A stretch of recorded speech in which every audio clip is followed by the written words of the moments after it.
Let's find out more about what's behind artifacts. Hi everyone, it's Liesefehl and welcome to this video about the Artifacts rules suite, or rather the additional things you can add to the game. On the agenda today are 4 particular things: advanced edifices with transport devices and traps, the advanced emporium where retrieving schematics is not so simple but much more interesting, the merger for mixing geodes together to make special attacks, and the ballistic facility which allows you to shoot in the direction you want. I'll explain that later. Here goes the first chapter.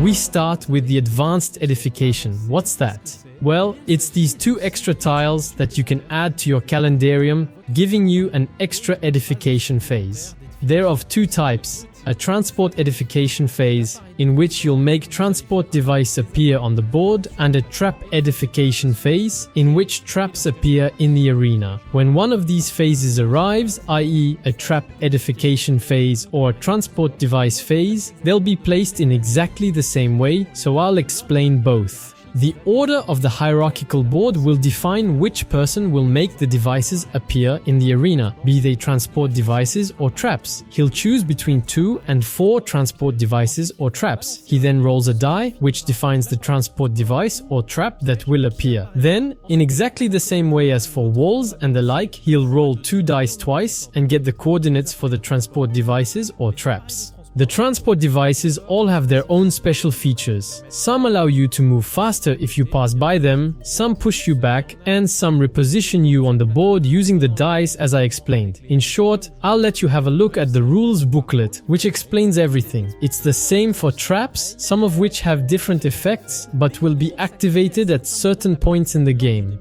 At the start of the round, 3 dice are rolled for each trap, 2 of which define the direction in which the trap is moving, and 1 which defines the number of squares. As far as direction is concerned, at the start of the game we'll place these different tiles around the arena, on each of the sides, and you'll notice that 1 tile has 2 points, 1 tile has 1 point, then nothing, 1 tile has nothing, then 1 point, and 1 tile has nothing, then nothing.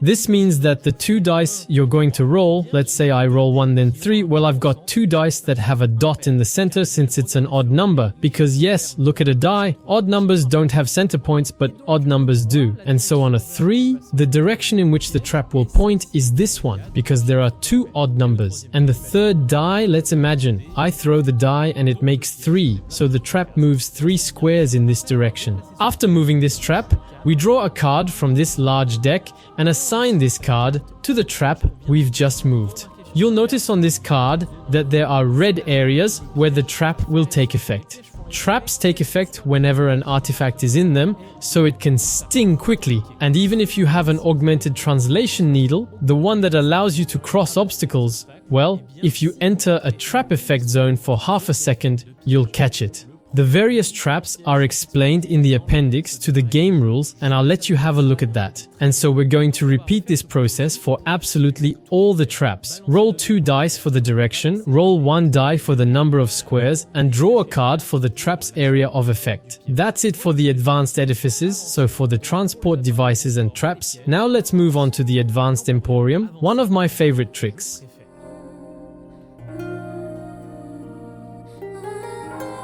In the previous videos, we set up the simple emporium. The idea behind the simple emporium was that on each management turn, you'd pick up a diagram and that's it, with its corresponding resource, but that's it. Here, we're going to use the advanced emporium, which has the particularity of not necessarily having what you want. To set up the advanced emporium, you place this tray in which we'll place lots of elements. The 5 elemental geode diagrams, 2 armor diagrams, 2 cannon diagrams, 2 celerity coefficient diagrams, and 2 translation needle diagrams. And in turn, starting with the youngest, we place one of these tiles in the advanced emporium in the famous little circles. Once all the tiles have been placed, the youngest player takes one of the arrows, places it where he wishes, throws a die, and moves the arrow clockwise by the number indicated by the die. Then place the second arrow opposite the first. The emporium is set up.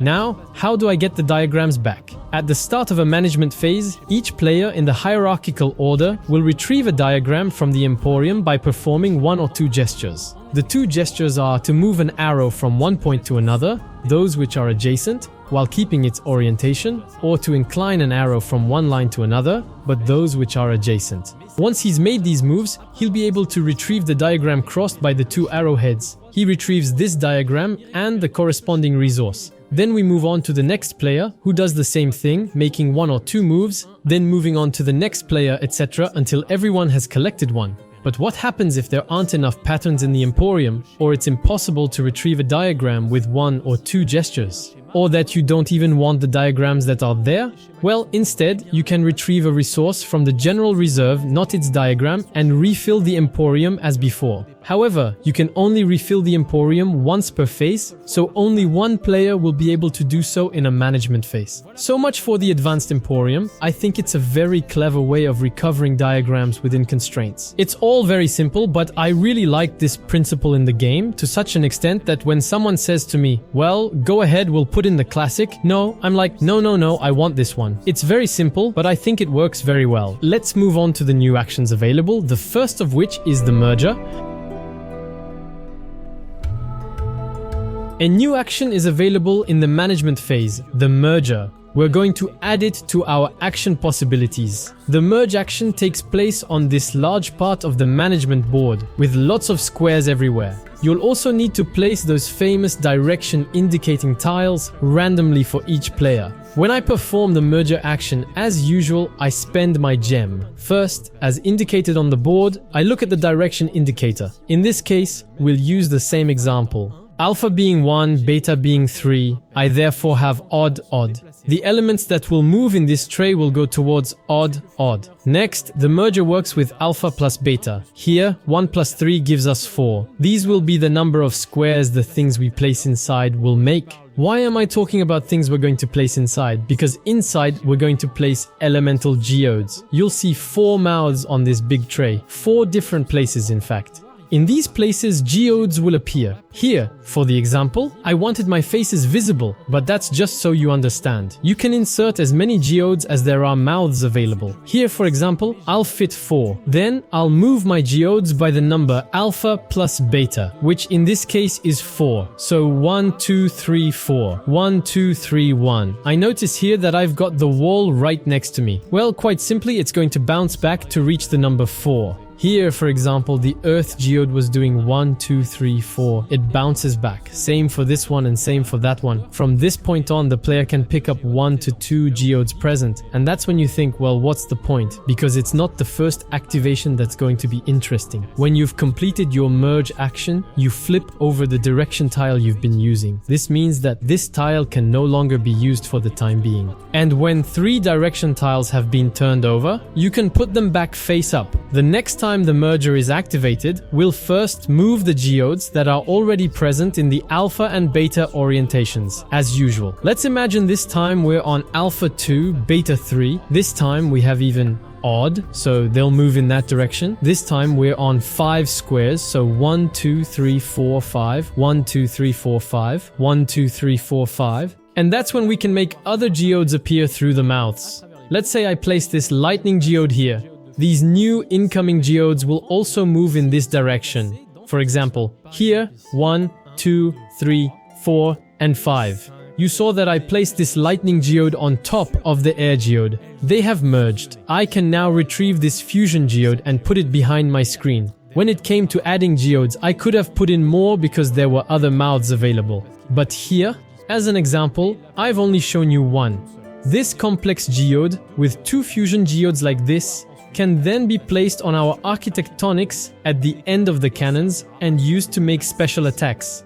I say at the end of the cannons because at the heart they're useless. And so when you fire a complex geode, the special attack will be triggered at certain moments. But I'll let you have a look at this in the appendices because there are many possible mixtures. Some of them jam weapons, some of them prevent the opponent's artifact from moving. All these kinds of things can be quite painful for the opponent. An additional tip on mergers. If you mix a simple geode with a complex geode, you can remodel the complex geode with the simple geode, still having one complex geode, one simple geode, so you can reposition as you wish. Similarly, if you mix two complex geodes together, well, you can reverse geodes together. On the other hand, if you mix geodes that have several nuclides on them, well, the complex geode will be limited to 6 nuclides. The maximum is 6 nuclides, and that's that.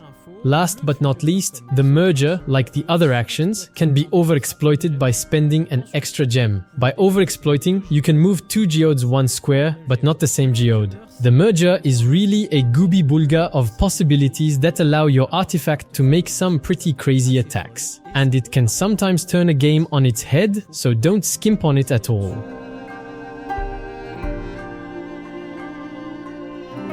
The Ballistic installation is the last additional module you can add to your games concerning a technical aspect of your machine. When you put the Ballistic installation in your game, you add the Ballistic action tile, a Veleda pen, and in fact, well, this will be the part of the board you use. Here, I've taken a plastic Veleda card because it's a prototype, but the idea is that this side is made of Veleda. So what is this Ballistic installation? It's an action where when you move over it, you spend your alchemical current gem as usual. You look at the value of alpha times beta, and you can use this value to draw the firing trajectory of your cannon. How does it work? Well, if I draw a line upwards, I pay 1 point. Right now we've got 6, so I can go on for another 5. If I move up a square, I pay 2. If I move up another square, I pay 3. I've spent my 6 points. So you see the idea. In fact, you'll be able to draw absolutely as you like. Let's imagine this time that I'm doing it on my diagonal cannon. Well, a diagonal makes 1 plus 1, 2, and then 2 plus 2, 4, which also makes 6. Now that's a shot that unfortunately won't hit its target, because to hit your target with a Ballistic installation, you need a point of impact. So you're going to draw with a dot, a point of impact on this cannon, and you can even make several. For example, I can make one here. However, if I place a point here, for example, my point of impact is 3 squares away. This means that on the first and second squares, well, I don't actually hit. This also makes it possible to cross obstacles. So a single stroke crosses obstacles. And you can go into a completely crazy fantasy. You can go that way, for example, hop, hop. As long as you've got the points to spend, there's no problem. A few points here, a few points there, and then you've got an attack that can still look pretty good. And so you say to yourself that there are no limits. Well, there are. Adding a point of impact means 2 points of ballistics. So out of the 6 we've made with the dice, we won't end up with much. Add to that the fact that if you want to continue tracing a cannon, as I've done to introduce you, well, you have to spend 5 ballistic points. Then spend your points as normal. So it's going to get more and more expensive in the end to expand this big ballistic pattern. But if an impact point in this ballistic pattern coming out of a cannon hits an obstacle, i.e. an artifact, a wall, etc., then the ballistic pattern will be enlarged. Well, the ballistic pattern will stop. In other words, any subsequent points of impact on this path will not be used. When you perform a ballistic action, you make a note of the number of points you used to make that path. This is because, during the confrontation phase, we'll check whether your ballistic paths correspond to the number of points you've spent. This is to prevent cheating, because I think it's very easy to make a mistake. If you've made a mistake, if you've forgotten some points, well, you can add them back in. On the other hand, if you've put in too many, you'll have to delete them. In fact, at any time during the game, you can delete ballistic points for free, but that doesn't give you any points back. Overexploiting a ballistic installation, i.e. spending an extra gem, adds half the value of alpha times beta rounded down to the ballistic points available, so you can draw a bit more. So your cannons will be able to have this direction of attack, and so each time you have to start the ballistic line from a particular gun, and when you fire these cannons, you'll be able to choose whether to use the ballistic path or to fire in the classic way with the range of a die, etc. The ballistic system is madness. In terms of capabilities and possibilities in the game, it offers something absolutely crazy. I'll let you test it out, it's pretty crazy. Thank you all for watching this video. I hope you've enjoyed it and that it's helped you understand all the subtle tricks that can be found in Artifact. If you're interested in Artifact, the Kickstarter is coming soon and you can be notified of the launch by clicking in the top right-hand corner. See you next time, and until then, I say, see you.